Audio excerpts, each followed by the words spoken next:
Bonjour à toutes et à tous et bienvenue à cette nouvelle vidéo. Aujourd'hui, je vais répondre aux questions que vous me posez le plus souvent, que ce soit sur Instagram, par mail ou même directement dans les commentaires sur YouTube. Voilà, je vais y répondre, comme ça au moins ça sera fait et surtout tout le monde aura les réponses. Bien évidemment, n'oubliez pas de vous abonner et on est parti. Ce n'est pas une FAQ conventionnelle, disons, ce n'est pas une FAQ dans le sens où ce n'est pas vous qui me posez directement les questions, mais ce sont des questions que j'ai sélectionnées et qui reviennent assez fréquemment. Donc voilà, j'y réponds comme ça, ce sera beaucoup plus simple. Donc on commence avec la première question qui est tout simplement quel âge as-tu? J'ai 20 ans, voilà, c'est mon âge. Après, pour ceux qui regardent cette vidéo dans 2-3 ans, vous regardez la date de publication du coup, et vous rajoutez des années. Oui, parce que je précise juste un truc aussi, c'est qu'il y a des fois, il y a des gens, ils me demandent quel âge j'ai, sauf que je l'avais déjà dit dans une précédente vidéo, et du coup, ces gens-là pensent que j'ai toujours le même âge que dans la précédente vidéo. La vidéo date d'il y a 2 ans, donc à un moment donné, c'est normal. Enfin, que je prenne un petit peu d'âge en même temps, c'est logique, et j'ai pas tout le temps 18 ans. Enfin bref. Du coup, j'ai 20 ans. C'était une réponse assez longue quand même pour une question qui reste assez simple, je trouve. Voilà, vous savez à quoi vous attendre pour le reste de la vidéo.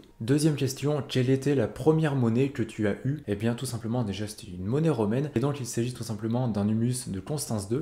Donc, voici à quoi elle ressemble. Voilà, c'était un humus que mon père m'avait acheté 15 euros. Voilà, c'était la première, c'est avec ça que j'ai commencé. Et c'est grâce à cette pièce bien que tout ça s'est lancé. Troisième question, que conseilles-tu comme première monnaie? Déjà, ça dépend évidemment bien de ce que vous collectionnez comme monnaie. Si vous collectionnez des dollars, je vais pas vous conseiller des monnaies romaines par exemple. Mais ce que je vous conseille le plus en termes de monnaie, j'avais fait une vidéo dessus je crois d'ailleurs, je vous mettrai une petite fiche juste là au cas où. Mais ce que je conseille le plus, c'est vraiment d'avoir un budget déjà pas élevé, parce qu'on ne sait pas si dans 3 semaines ça va vous intéresser encore. Donc on va dire un budget de 20-30 euros, ça suffit pour la plupart des collections. Et ensuite privilégier une monnaie commune, en très bon état ou en bon état, voilà, selon ce que vous trouvez. Comme ça vous permettra d'avoir une monnaie un petit peu basique et surtout une monnaie qui vous plaît, on va dire physiquement au niveau de l'œil. Tout simplement parce que ce sera une monnaie en bel état et pas une monnaie totalement éclatée. Sinon, si je devais vous conseiller quelques monnaies, pour les monnaies romaines par exemple, ça serait tout ce qui est Numus de Constance II, Numus de Constantin, etc. Ça c'est vraiment des monnaies qui sont parfaites pour commencer, donc je vous conseillerais ce style de monnaie pour commencer, du moins pour votre première ou deuxième monnaie. Quatrième question, d'où est venue cette passion? C'est une très bonne question parce que quelqu'un qui s'intéresse aux monnaies comme ça, et qui est relativement jeune, c'est assez peu commun, on va pas se mentir. La plupart du temps, ce sont des gens qui ont plus de 60-70 ans. Tout simplement, c'était lorsque je crois que j'avais 9 ans, il me semble. Avec mon père et mon frère, on se promenait dans les ruelles de Clermont-Ferrand, donc pour ceux qui connaissent le centre de Clermont. Et tout simplement, on est passé devant la boutique d'un numismate. Et là, j'ai eu envie que mon père m'achète une monnaie, donc voilà, c'était un petit peu une sorte de caprice en soi. Et donc mon père m'a acheté cette première monnaie, qui était tout simplement un humus de Constance II. Donc ensuite, je m'y suis un petit peu intéressé. J'ai commencé à collectionner ce qui m'était le plus facile à acheter, donc tout simplement les euros. Voilà déjà. Et les francs, donc j'ai collectionné ça pendant plusieurs mois, je sais pas, peut-être 6-7 mois, un truc comme ça. Ensuite j'ai arrêté parce que ça me lassait un petit peu. C'était, de toute façon les francs, je respecte tous ceux qui collectionnent les francs, attention, mais ça a toujours été quelque chose qui ne m'a jamais trop intéressé, en dehors celle de Napoléon III par exemple, mais les francs plus actuels, on va dire après 40, voilà, c'est pas quelque chose qui m'a vraiment intéressé, donc je m'en suis assez vite lassé. Et donc j'ai fait une pause, je crois, pendant 1 an et demi, peut-être, un truc comme ça. Et quand j'avais, je crois, 11 ou 12 ans, je me suis remis à collectionner. Et donc à acheter de nouvelles monnaies. Donc voilà d'où ça vient ma passion pour les monnaies romaines et pour la numismatique en général. Cinquième question, et c'est quelque chose qu'on me pose souvent, c'est tout simplement, est-ce que c'est dur d'ouvrir une boutique? Donc d'ouvrir, pas une boutique physique, mais une boutique internet, donc un site internet, de vendre, etc. Pour être tout à fait franc, vous n'avez pas idée à quel point c'est compliqué. À quel point c'est compliqué déjà au niveau des,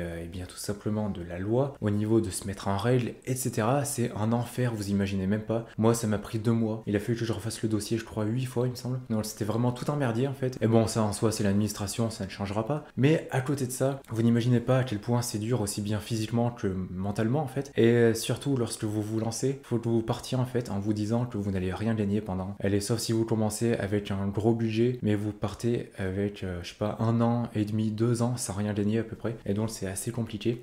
Et au début, il faut allier un autre travail à côté, sinon c'est juste pas possible. Et pour ma part, moi j'étais étudiant en même temps, donc voilà, donc ça allait à peu près. Et après, faut aussi vous oublier absolument tout ce qui est notion de vacances, tout ce qui est notion de jours fériés, dimanche, lundi, etc. Ça n'existe plus, d'accord? Pour ma part, ça fait, je crois, 1 an et demi que j'ai pas pris un seul jour de congé, que j'ai pas pris un seul jour de vacances. C'est-à-dire, même quand on est parti en vacances cet été, par exemple, quand on est parti à la mer, le soir, j'étais quand même sur mon ordi à répondre aux mails, à répondre aux messages, etc. Et donc il n'y a pas vraiment un seul jour où j'ai réellement déconnecté. Et c'est ça, je pense, le plus dur, parce que en fait, mentalement, vous ne pouvez tout simplement pas décrocher. Et même si vous décrochez, après quand vous revenez, eh bien c'est un enfer, parce qu'il faut tout rattraper et il n'y a personne qui le fait à votre place, donc c'est juste très compliqué. Et après, il y a également tout ce qui est physiquement, c'est assez compliqué, il faut pouvoir travailler longtemps. Parce que attention, c'est pas non plus le métier le plus dur au monde, hein. Vous êtes dans un bureau, hein. Soit je veux dire, moi je travaille depuis ma chambre, ça me va très bien. Mais c'est au niveau des heures, il faut compter 50-60 heures de travail par semaine en soi, répartis sur les 7 jours bien évidemment. Et donc, à force, au bout de plusieurs semaines, de plusieurs mois, eh bien ça devient de plus en plus usant à la longue. Donc voilà, c'est dur d'ouvrir une boutique. Oui, c'est un enfer. Après, bon, c'est un travail comme un autre en soi, et de toute façon, je m'y attendais très bien.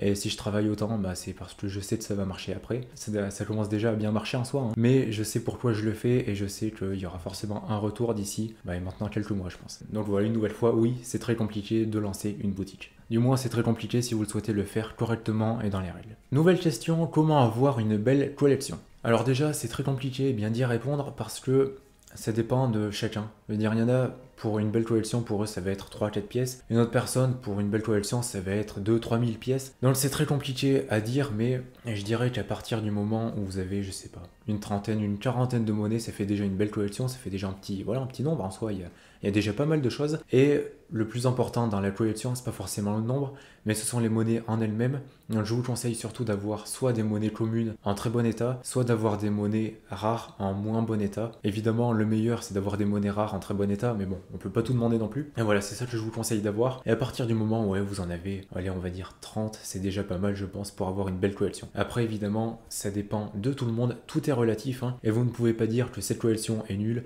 que cette collection est bien, voilà, ça dépend évidemment de tout le monde. Mais voilà pour ma réponse, du coup, je dirais une trentaine de monnaies, ça fait déjà une belle petite collection, et surtout des monnaies qui sont soit rares, soit en bon état. Soit évidemment les deux, si possible. Nouvelle question, est-ce que c'est une bonne idée de lancer une collection? Alors déjà, il y a une vidéo qui arrive très prochainement sur le sujet, où je vous en parle un petit peu plus en détail, mais pour y répondre brièvement, ouais, c'est vraiment une très bonne idée, que ce soit pour la passion, pour vous changer les idées, pour apprendre, etc. C'est vraiment une très bonne idée. Et dites-vous bien que les monnaies, c'est un investissement. Les monnaies prennent énormément de valeur avec le temps. Lorsque j'ai commencé, il y avait des monnaies que je payais par exemple 15 euros, que maintenant vous vous trouvez à 25-30 euros, donc ça a doublé en quelques années, en je sais pas, 8-9 ans à peu près. Donc c'est vraiment un bon investissement en soi, et donc oui, lancer une collection c'est une très bonne idée, et plus vous le faites tôt, mieux c'est. Oula, attention, on est sur une question très posée, que personne ne comprend, et je sais pas, je pense que c'est moi qui ai merdé quelque part. La question c'est tout simplement, qu'est-ce que c'est la différence entre les mystery coins et les pochettes surprises? Donc pour ceux qui se demandent, ce sont deux choses qui sont liées à ma boutique. Déjà, pour résumer rapidement, les mystery coins,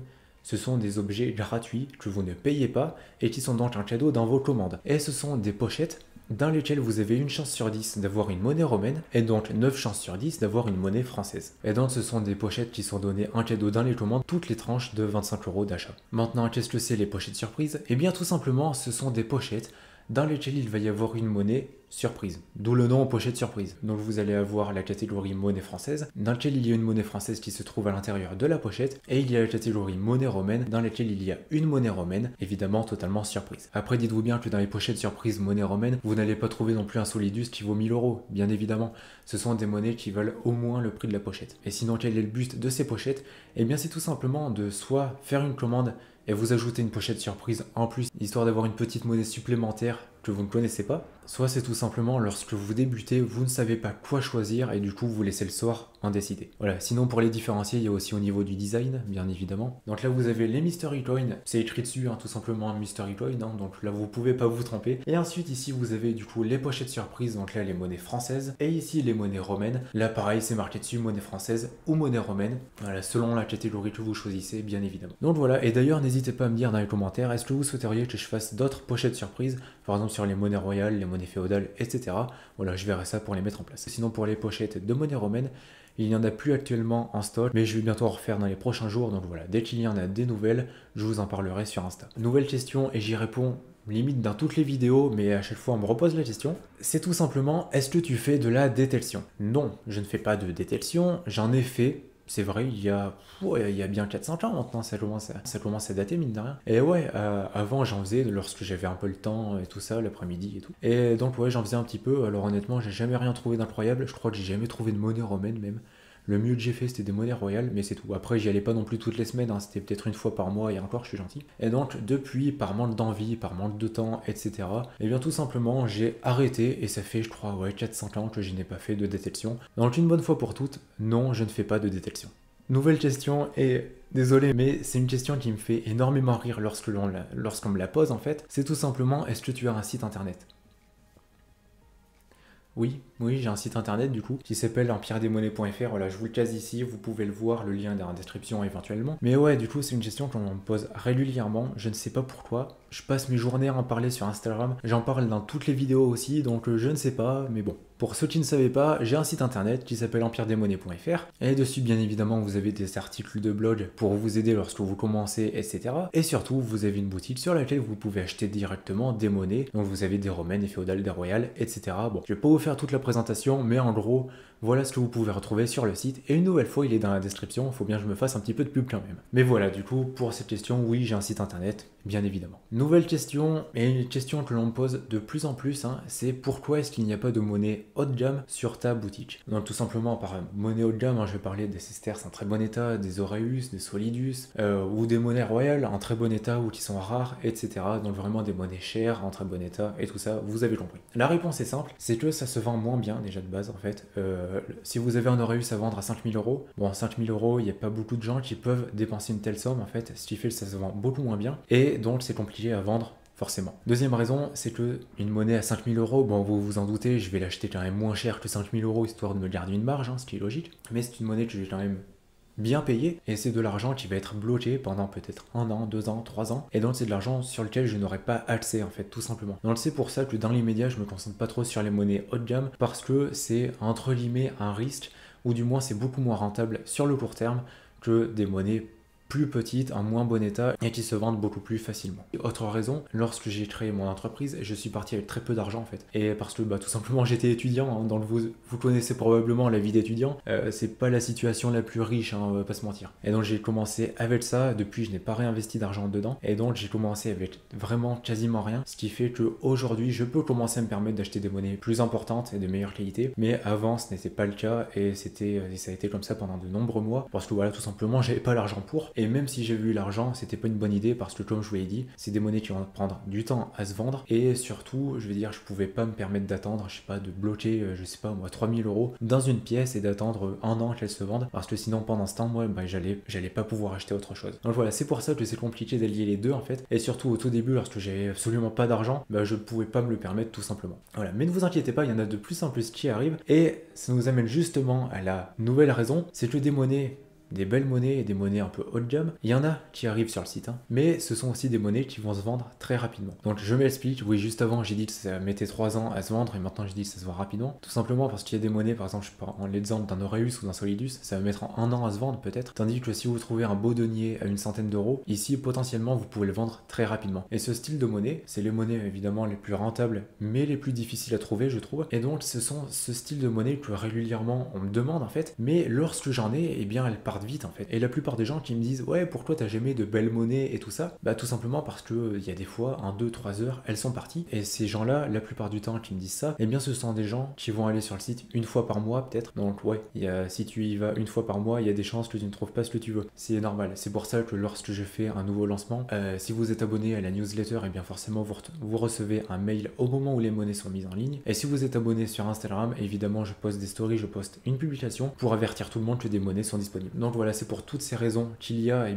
actuellement peu de monnaie haut de gamme sur le site. Tout simplement, je le répète une nouvelle fois, mais le fait que ce soit beaucoup moins rentable, et d'un autre côté, le fait que ça se vende beaucoup plus rapidement, du moins pour les monnaies qui restent assez abordables. Donc voilà, c'est pour ça. Voilà pour ces différentes raisons. Attendez, ne partez pas tout de suite s'il vous plaît. J'ai encore d'autres choses à vous dire. Si jamais vous avez d'autres questions à me poser comme ça, n'hésitez pas à les mettre dans les commentaires. J'y répondrai pas forcément tout de suite, mais tous les ans, en mai, je fais toujours une FAQ dans laquelle là, ce sont directement les abonnés qui me posent les questions. Donc si jamais vous en avez, eh bien vous me les posez dans les commentaires et j'y répondrai. Bon, j'y répondrai dans 5 mois, mais c'est pas grave, j'y répondrai tôt ou tard, et selon si la question est pertinente bien évidemment, et surtout si je n'y ai pas répondu déjà dans une précédente FAQ. Mais quoi qu'il en soit, j'ai autre chose à vous dire également, pour ceux qui s'en souviennent, j'ai fait il y a de ça quelques semaines un épisode qui était tout simplement l'épisode 2, mais un de vos plus belles trouvailles, et j'avais dit qu'à 180 likes, eh bien je ferai un épisode 3. Donc cet épisode a tout simplement dépassé les 180 likes. Au moment où je parle, je crois qu'on est à 186, 187 peut-être, je sais plus. Et donc si jamais vous avez une belle trouvaille, que vous souhaitez me la faire partager et surtout la montrer dans une vidéo, vous m'envoyez un mail, donc à cette adresse mail ici, là, voilà, vous la voyez, ou sinon vous m'envoyez un message sur Instagram directement, donc ici. Voilà, pareil, ça c'est mon compte Instagram. Il n'y en a pas d'autres. Oui, parce que alors, j'ai vu récemment qu'on faisait des comptes fake de Empire des Monnaies. Donc je n'ai que 2 comptes réellement de Empire des Monnaies. Donc il n'y a que ces 2 comptes-là qui sont vrais et qui sont authentiques. Il faut pas aller voir sur les autres comptes qui sont passés pour moi. Mais voilà, ça c'était juste pour la petite prévention du coup. Mais quoi qu'il en soit, si jamais vous avez une belle trouvaille à montrer dans une vidéo, eh bien voilà, vous savez quoi faire. Vous m'envoyez un mail ou un message sur Instagram. Mais sinon, évidemment, n'oubliez pas d'aller faire un tour sur mon site internet. Parce que oui, du coup, j'ai un site internet, pour ceux qui ne le savaient pas. Donc empiredesmonnaies.fr, bien évidemment, je ne vous refais pas la présentation, je pense que je vous en ai déjà assez parlé dans la vidéo, mais voilà, si jamais ça vous intéresse, le lien est directement dans la description, et puis voilà, allez faire un tour, ça fait toujours plaisir. Sinon, comme d'habitude, évidemment, n'oubliez pas de lâcher un pouce bleu, de vous abonner et d'activer la cloche de notification. Moi, ça me soutient vraiment énormément, et vous, ça vous permettra de savoir dès qu'une nouvelle vidéo sortira, donc si jamais ce n'est pas encore fait, n'oubliez pas de le faire. Juste un petit truc comme ça, 70% des gens qui regardent mes vidéos ne sont pas abonnés. Donc là, si vous regardez le nombre de vues, je sais pas, imaginons qu'il y ait 300 vues par exemple, ça veut dire que sur les 300 vues, il y a 210 personnes non abonnées, et donc que potentiellement ça ferait gagner 210 abonnés à la chaîne YouTube, ce qui est quand même pas négligeable vu le nombre d'abonnés que j'ai. Sinon, si vous êtes encore là, eh bien déjà merci beaucoup, et puis marquez dans les commentaires question. Oui, je vous avoue qu'en termes de mots de la fin, j'avais pas vraiment d'idée. Mais bref, d'ici là, je vous souhaite une bonne journée ou une bonne soirée, prenez soin de vous et de vos proches, et puis on se voit dans une prochaine vidéo. Allez, salut!